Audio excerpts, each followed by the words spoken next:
In the ancient city of Ibadan, where red dust clung to sandals and the sun rose before mercy, lived a young woman named Sade Adenoyi. Her world was small, measured not by kilometers, but by responsibilities. Every morning before the mosque called the faithful to prayer, and before church bells stirred the faithful, Sade was already awake, tying her headscarf, preparing for another long day at Bodija Market. Her hands were familiar with fabric, Ankara, lace, Guinea brocade, each telling stories of weddings, funerals, naming ceremonies, and dreams fulfilled by others. She sold cloth, but her own life felt unfinished, like fabric never cut. Sade was 26 years old, the first daughter of Mama Risi, a woman whose back had bent early from hardship. Her father had died when Sade was 16, leaving behind debts, grief, and 3 children who looked to Sade far too often for comfort she herself did not have. From that moment, Sade learned an early truth of African womanhood. Sometimes, childhood ends before permission is given. She stopped school after secondary education, not because she lacked intelligence, but because life demanded sacrifice. Every naira she earned went towards food, rent, or her younger siblings' school fees. Love was a luxury she could not afford, or so she thought. Kunle Adeyemi entered her life on a Thursday afternoon when the sun was unforgiving and customers were scarce. He appeared like many men did, clean shoes, confident walk, and a voice that carried authority even when speaking nonsense. He pretended to inspect fabrics, asked about prices he had no intention of paying, then smiled at Sade like he had known her before this life. "You've been working since morning," he said casually. "Yes," Sade replied, cautious. "Do you ever rest?" "Rest doesn't pay rent." Kunle laughed, impressed. "You are different." Those words, "you are different," have ruined many women. Kunle returned the next day, and the next. Sometimes he bought fabric, sometimes he didn't. Sometimes he just stood there, talking about business, politics, and how Nigeria was unfair to men with big dreams. He said he was an entrepreneur. He said he had connections. He said he was still arranging some things. Sade did not know then that men who are always arranging things are usually arranging excuses. When Kunle asked for her number, Sade hesitated. Her mother had warned her about sweet-talking men. But loneliness is a quiet hunger, and Kunle spoke like someone who could feed it. She gave him her number. Kunle called every morning. He asked if she had eaten. He reminded her to drink water. He praised her strength and cursed her suffering. "You're too good for this life," he said often. "You deserve more." Sade had never heard those words spoken directly to her before. She had heard them spoken about other women, actresses, Instagram models, rich girls, but never her. Kunle took her out, not to fancy places, but to places that felt intentional. He paid sometimes, complained sometimes, but always made Sade feel chosen. When he asked her to be his girlfriend, Sade said yes with a trembling heart. She did not know she had just signed a contract written in emotions and paid in tears. The first argument came when Kunle saw Sade laughing with a male customer. "Who is that man?" Kunle asked. "A customer." "You smile too much with him." Sade laughed it off. "It's business." Kunle did not laugh.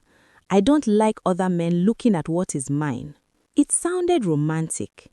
It sounded protective. It sounded like love.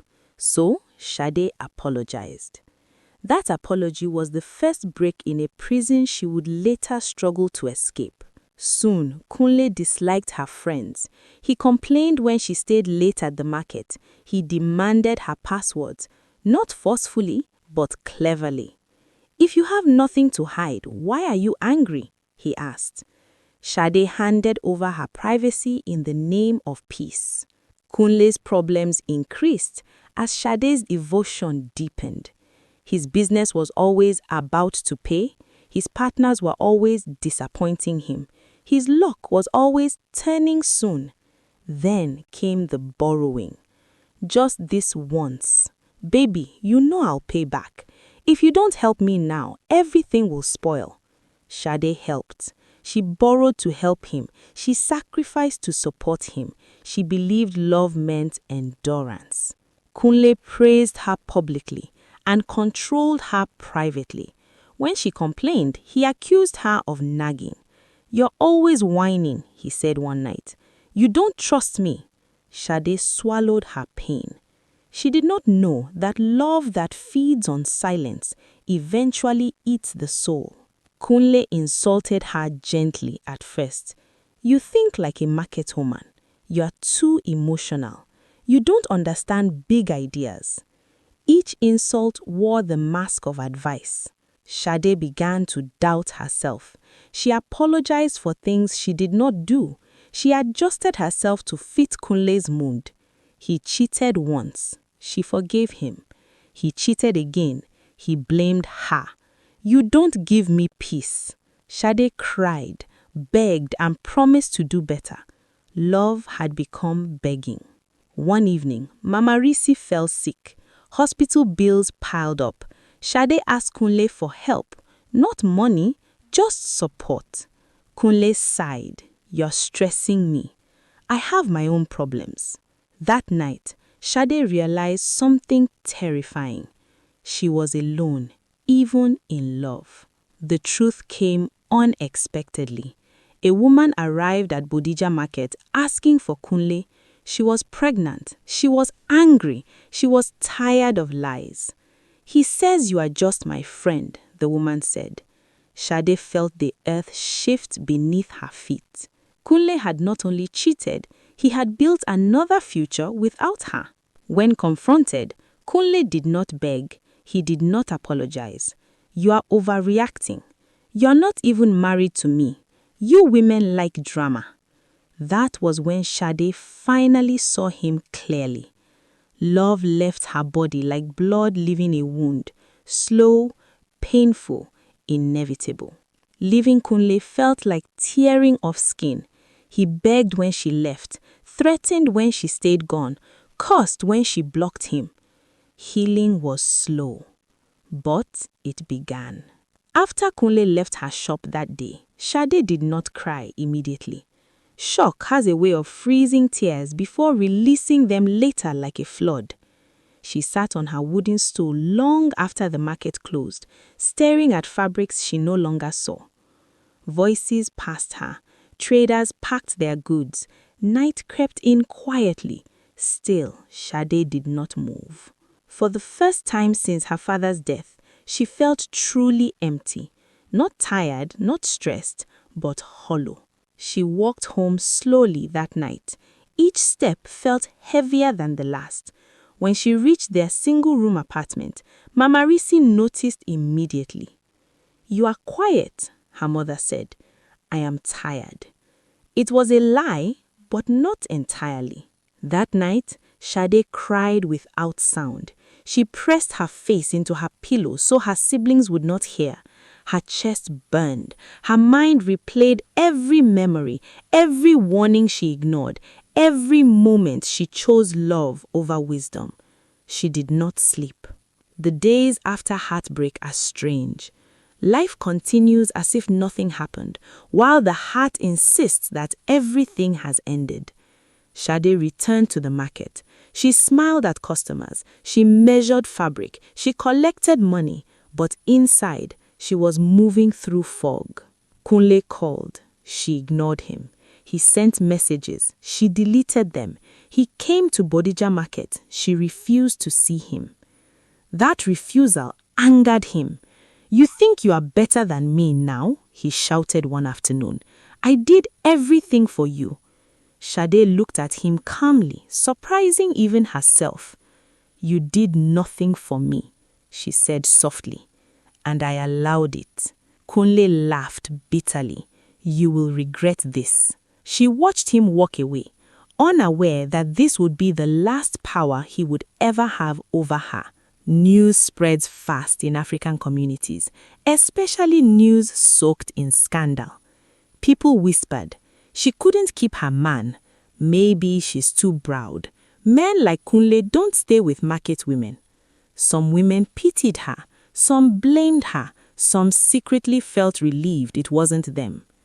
Sade learned another painful truth. Society often mourns the loss of relationships more than the loss of self-respect. She ignored the noise and focused on survival. The emotional damage did not disappear overnight. Sade struggled with self-worth. She replayed Kunle's insults in her mind until they sounded like facts. "You are too emotional. You don't understand anything. You stress me." Even when Kunle was gone, his voice lived inside her. Some nights, she questioned herself. Was I too much? Was I not enough? Healing, she realized, was harder than leaving. One evening, Mama Risi called Sade to sit beside her. "I have been watching you," her mother said gently. "You think I don't know what happened?" Sade broke down. She cried openly for the first time. She told her mother everything: the love, the control, the humiliation, the betrayal. Mama Risi listened without interruption. When Sade finished, her mother spoke words that would shape her future. "My daughter, love is not suffering. Any love that removes your dignity is not love, it is slavery." Those words settled deep into Sade's spirit. Sade decided to change her life, not dramatically, but intentionally. She saved money, she expanded her fabric business, she learned tailoring at night from a woman nearby. Days turned to months, her confidence slowly returned, not from validation, but from independence. She stopped waiting for rescue. She became her own safety. Meanwhile, Kunle's life began to unravel. The pregnant woman he left Sade for demanded responsibility. His friends abandoned him. His lies caught up with him. The borrowed car disappeared. The fake business collapsed. The charm stopped working. For the first time, Kunle faced life without someone to lean on. He tried returning to Sade, not with love, but desperation. She refused him. Kunle struggled. He moved from place to place. His reputation suffered. People stopped trusting him. One night, he saw Sade at the market, confident, smiling, respected. He realized something painful. He did not lose her because she was weak. He lost her because she became strong. Years passed. Sade matured. She built her business. She supported her siblings through school. She became known in Bodija market not for heartbreak, but resilience. When love returned, it came quietly, not with promises, but consistency. She chose carefully. She chose peace. Sade's story spread, not as gossip, but as warning. Young women learned, mothers listened, men reflected. Love is not control. Love is not endurance of pain. Love is not whining for attention. Looking back, Sade understood that love alone is not enough. Wisdom must guide love.